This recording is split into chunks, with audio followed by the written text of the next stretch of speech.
السلام عليكم ورحمة الله وبركاته. ازيكم يا حبايبي؟ عاملين ايه؟ النهاردة هنعمل حاجة حلوة بسيطة خالص وتكاليفها برضو بسيطة، زي ما عودناكم ان احنا بنعمل حاجات على قد الايد، حاجات ان هي مش هتكلفنا جو. انتوا عارفين يعني الدنيا والعيشة بقت غالية ازاي، فحاجات يعني ايه تكون بسيطة ونفرح بها الاولاد بيحبوا الشوكولاتات وكده، واي حاجة فيها صوص شوكولاتة بيحبوه طبعا. فاحنا دلوقتي معانا هنا نص كوباية سكر، الكوباية اللي هتعايري بيها تكون واحدة، انا عايرت عادي بكوباية الشاي العادية. نص كوباية سكر ونص كوباية دقيق ونص كوباية كاكاو خام، ماشي، وعليه كيس فانيليا، الفانيليا باينة اهي على الكاكاو، ماشي. هنقلبهم دلوقتي مع بعض، تمام، نقلبهم حلو مع بعض ونحط عليهم ايه اللبن، اولع عليهم ومش هشيل ايدي منهم خالص لحد ما ايه انها تربط معايا وتمسك معايا وكده، ماشي، لحد ما تمسك معايا هوريها لكم، ماشي. دلوقتي دي معانا 3 كوبايات من اللبن، ماشي، معانا 3 كوبايات من اللبن، تمام اهم. نفس الكوبايه برضو اللي عيرت بيها هحط عليهم كده واسيبهم على النار لحد ما يدوبوا كلهم مع بعض وتمسك معايا تبقى زي الايه المهلبيه كده، ماشي. بالنسبه لي كده يا حبايبي هي خلاص كده بقت مظبوطه اهي زي ما انتوا شايفين اهي، ماشي. خلاص تجرت معايا كده ومسكت، تمام اهو. هنصبها بقى في الصينيه هنا، ماشي، وهنسيبها تبرد خالص ونحطها في التلاجة، وبعد كده هقولكوا احنا هنعمل ايه. هي خلاص كده يا حبايبي هغطيها بس عشان مش تعمل ايه زي وش كده، هغطيها وادخلها التلاجة يعني مثلا نص ساعة ولا حاجة على ما اعمل الكريمة الشانتيه وصوص الشوكولاتة بتاعها، ماشي.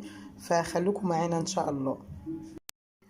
احنا اهو يا حبايبي طلعناها من التلاجة بعد ساعة تقريبا، بس بصوا مش تبقوا تغطوا عليها وهي سخنة، نسيت اقولكوا كده، عشان مش تعمل مية على ايه على طبقة الشوكولاتة.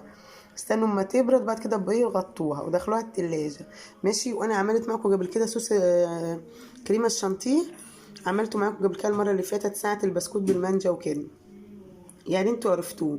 فاني عملت اهو ب10 جنيه كريمة شانتيه ضربتهم، ماشي.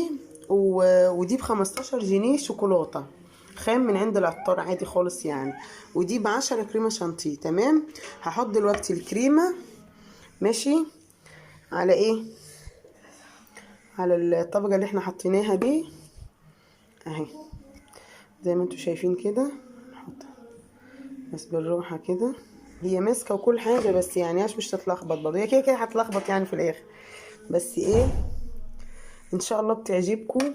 وعلى فكرة وانا بعمل صوص شوكولاتة زودت له كيس فانيليا عشان بحب الفانيليا شوية طعمها ايه يبقى ظاهر، يعني دقت الشوكولاتة فحسيت ان هي عايزة كمان كيس فانيليا، يعني حطيت لها الشوكولاتة كيسين فانيليا. عايزة تحطي كيس مفيش مشكلة عادي برضو خالص، ماشي.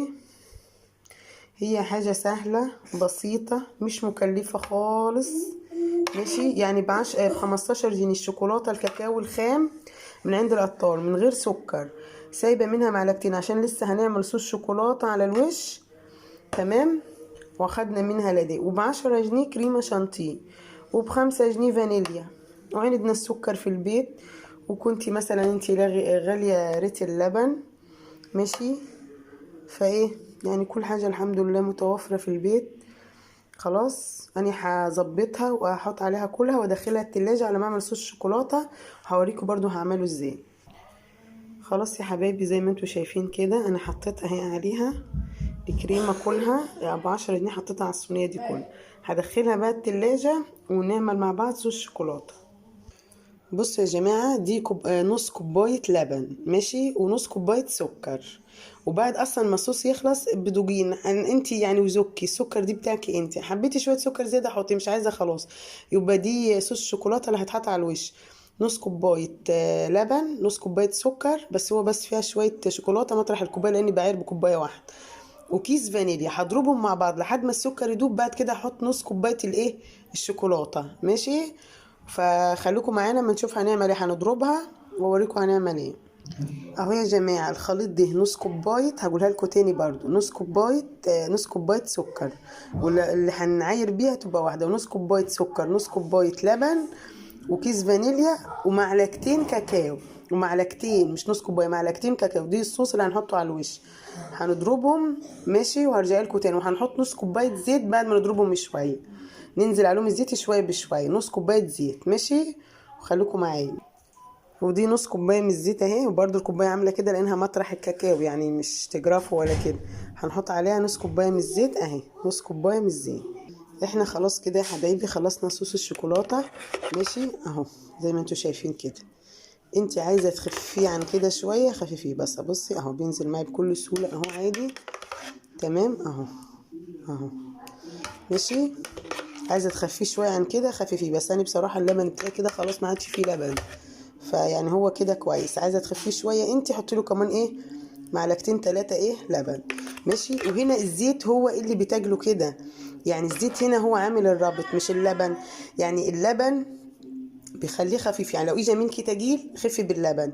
طب لو حسيتيه خفيف يبقى حطي له معلقه زيت ولا معلقتين، يعني الزيت هنا هو اللي بتاجله. ماشي. خليكم معانا بقى لما نحطه ايه على الكريم.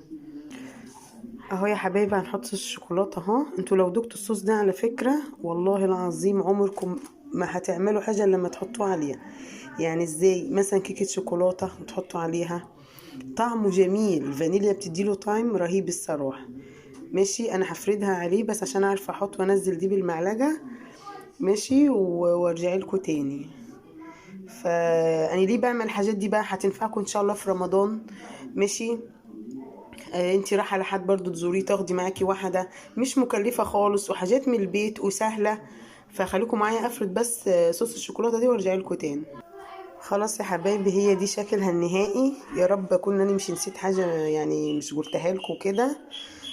وان شاء الله هتعجبكم وهتعجب الاطفال جوه عشان كلها شوكولاته من تحت شوكولاته وكريمه، وبعدين صوص الشوكولاته اللي فوق دي روعه. لو عملتي كيكه بالشوكولاته وتحطي عليها بيبقى خطير الصراحه. هيعجبكم موت والله، بس جربوه وقولوا لي ايه رايكم. ان شاء الله بيعجبكم. وزي ما قلت لكم دي حلويات لرمضان، مثلا عندك عزومه هتعمليها قبليها بليله ولا حاجه. ماشي. فان شاء الله بتعجبكم وان شاء الله تنول رضاكم. ممكن انا يعني بستخدم حاجات بسيطة بشيل منها حاجات بزود حاجات، فعشان تبقى على قد ايدينا. انتوا فاهمين؟ يعني علشان تبقى اللي عندك في البيت متاح تعملي بيه. يعني صوص الشوكولاتة اللي فوق ده احنا عملناه بايه؟ بمعلقة معلقتين شوكولاتة ونص كوباية زيت، نص كوباية سكر، نص كوباية لبن. يا حبايبي تجيبوا نوعية الشوكولاتة تكون كويسة، ممكن تجيبوا دريم مثلا بس هي غليت. لو انت عايزة تجيبي من دريم الباكو بتاعها شوكولاتة خام بودرة برضو. وبتبقى حلوة. انت عارفة حد لان في عطارين بيبقى عندهم نوعية رديئة خالص يعني. انت عارفة حد او بتاع خامات حلويات خلاص هاتي منه مفيش مشكلة. وهي على فكرة هشة وطرية وطعم الهوهوز كده بتعجبكم خالص ان شاء الله.